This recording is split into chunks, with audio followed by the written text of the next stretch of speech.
نحمدہ ونصلی علی رسولہ الکریم اما بعد بسم اللہ الرحمن الرحیم السلام علیکم ورحمۃ اللہ وبرکاتہ۔ بیوی سے ہم بستری کے بعد غسل کیسے کریں؟ غسل جنابت کا طریقہ کیا ہے؟ محترم ناظرین، آج کی اس ویڈیو میں ہم آپ کو بتانے والے ہیں کہ جنابت کے بعد یعنی ناپاکی کے بعد غسل کیسے کرنا چاہیے۔ اس کے علاوہ ہم آپ کو یہ بھی بتانے والے ہیں کہ وہ کون سے مرد اور کون سی عورتیں ہیں جو ناپاک رہتی ہیں اور ناپاکی کی وجہ سے ان پر اللہ کا کون سا عذاب نازل ہوتا ہے۔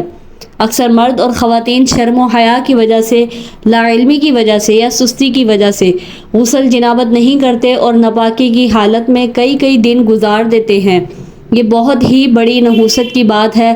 حدیث پاک میں ہے کہ جس گھر میں ناپاک عورت یا ناپاک مرد ہوں تو اس گھر میں رحمت کے فرشتے نہیں آتے، اس گھر میں نحوست اور بے برکتی آ جاتی ہے اور کاروبار رزق سے برکت ختم ہو جاتی ہے۔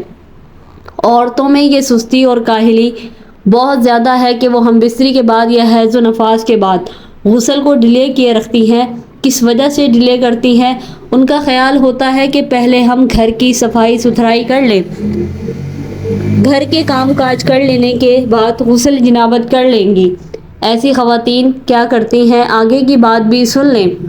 ایسی خواتین ایک کام کے بعد دوسرا کام، تیسرا کام اور پھر اسی طرح ناپاکی کی حالت میں اپنے آپ کو گھر کے کام کاج میں مصروف رکھتی ہیں، اور جب شام ہو جاتی ہے، سورج ڈھلنے لگتا ہے، سورج غروب ہونے لگتا ہے، پھر یہی خواتین اپنا مفروضہ قائم کر لیتی ہیں کہ اب شام ہو گئی ہے اور شام کے وقت، سورج غروب ہونے کے وقت نہیں نہانا چاہیے۔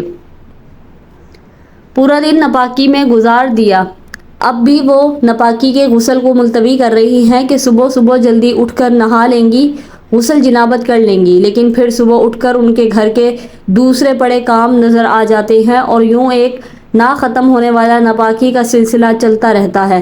اب خود سوچیں، جس گھر میں ناپاک مرد یا ناپاک عورت رہے گی وہاں رحمت کے فرشتے کیسے آ سکتے ہیں؟ اور جس گھر میں ناپاک لوگ رہتے ہوں وہاں بیماریاں، پریشانیاں اور مصیبتیں نازل ہونا شروع ہو جاتی ہیں۔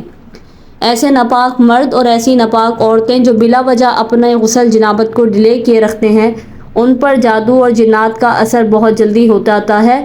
اس کا ذمہ دار کون ہوتا ہے؟ وہ خود ہوتے ہیں۔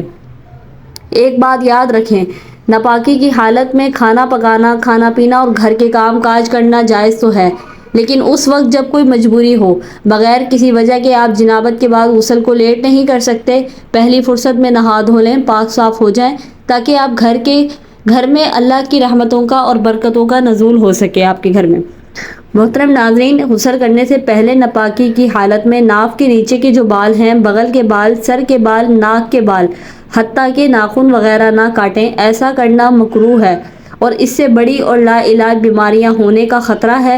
اس کا مطلب یہ ہے کہ اگر آپ نے ناپاکی کی حالت میں سر کے بال، بغل کے بال یا زیر ناف بال، یا پھر اگر آپ اپنے ناخن کو بھی کاٹیں گے تو اس سے ایسی بیماریاں لاحق ہو سکتی ہیں جن کا کوئی علاج نہیں ہوتا، یا آپ ایسی بیماریوں میں مبتلا ہو سکتے ہیں جن کی تشخیص ہی نہیں ہو پاتی کہ یہ بیماری کس وجہ سے پیدا ہوئی اور اس کا علاج کیسے کیا جائے۔ اس لیے ناپاکی کی حالت میں سر کے بال، ناخن، زیر ناف بال، بغل کے بال بھی نہ کاٹیں۔ فتویٰ رضویہ میں ہے کہ بدھ کے دن ناخن تراشنا حدیث پاک میں منع کیا گیا ہے۔ رسول اللہ صلی اللہ علیہ وآلہ وسلم نے ارشاد فرمایا، بدھ کے دن ناخن نہ کترا کرو، اس سے کوڑ ہونے کا خطرہ ہے۔ کوڑ ایک خطرناک بیماری ہے جس سے جسم پر سفید داغ پڑ جاتے ہیں۔ ام المؤمنین حضرت عائشہ صدیقہ رضی اللہ تعالیٰ عنہا سے روایت ہے کہ رسول اللہ صلی اللہ علیہ وآلہ وسلم نے ارشاد فرمایا کہ جب مرد ہم بستری کا غسل کرتا ہے تو بدن کے جس بال سے پانی گزرتا ہے اس کے ہر ایک بال کے بدلے اس کی ایک نیکی لکھی جاتی ہے، ایک گناہ کم کر دیا جاتا ہے اور ایک درجہ بلند کر دیا جاتا ہے، اور اللہ تعالیٰ اس بندے پر فخر فرماتے ہیں اور فرشتوں سے فرماتے ہیں کہ میرے اس بندے کی طرف دیکھو کہ اس سرد رات میں وہ غسل جنابت کے لیے اٹھا ہے، اسے میرے پروردگار ہونے کا یقین ہے، تم گواہ ہو جاؤ کہ میں نے اسے بخش دیا۔ اب غسل کا طریقہ سن لیں کہ کیسے کرنا ہے۔ غسل میں 3 فرض ہیں، ان میں سے اگر کوئی ایک فرض چھوٹ گیا یا رہ گیا تو چاہے سمندر میں بھی نہا لیں تو بھی غسل نہیں ہوگا اور وہ ناپاک ہی رہے گا۔ پہلا فرض یہ ہے کہ منہ بھر کر غرارہ کرنا، اس کے حلق کا آخری حصہ تک پانی پہنچ جائے۔ دانتوں میں اگر کوئی چیز اٹکی ہوئی ہو تو اسے نکالنا ضروری ہے، اگر اس جگہ تک پانی نہیں پہنچے گا تو وہ غسل نہیں ہوگا۔ اگر روزہ ہو تو غرارہ نہ کرے، صرف کلی کرے، کیونکہ اگر غلطی سے پانی حلق میں چلا گیا تو روزہ ٹوٹ جائے گا۔ اگر کوئی شخص پان، کھٹا وغیرہ کھاتا ہے جس کی وجہ سے کھٹا چونا اس کے دانتوں میں اتنا زیادہ جم گیا ہے کہ اس کا اتارنا بہت زیادہ مشکل ہے اور نقصان کا سبب ہے تو پھر معاف ہے۔ اگر بغیر کسی نقصان کے اتارا جا سکتا ہے، چھڑایا جا سکتا ہے تو چھڑوانا واجب ہے، بغیر اس کے چھڑائے غسل نہیں ہوگا۔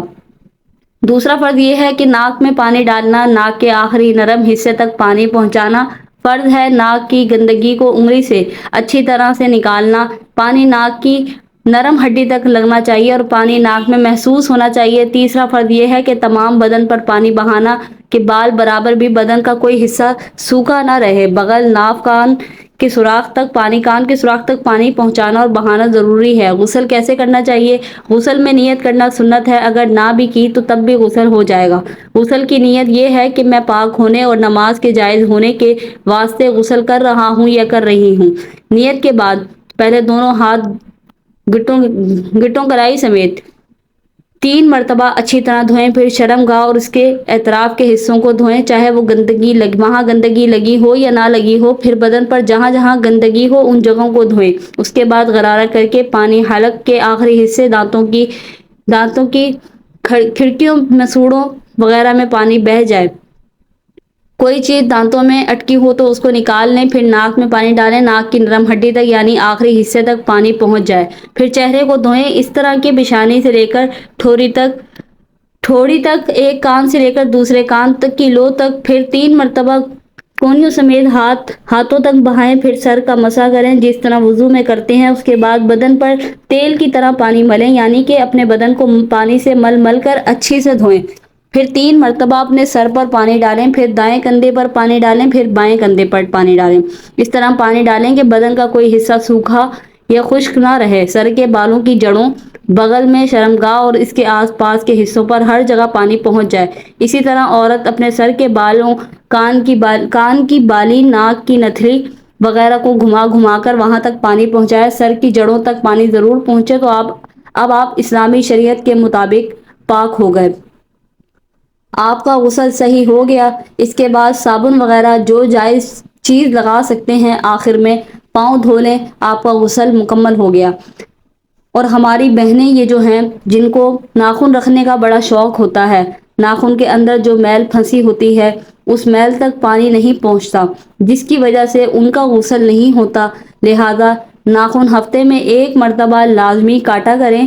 عورتیں ناخن پالش لگاتی ہیں، اب جس ناخن پر ناخن پالش لگی ہو وہاں تک پانی نہیں پہنچتا، لہذا ان کا غسل نہیں ہوتا تو وہ سارا دن ناپاک رہتی ہیں، نہ ان کا وضو ہوتا ہے، نہ ان کا غسل ہوتا ہے، نہ نماز ہوتی ہے۔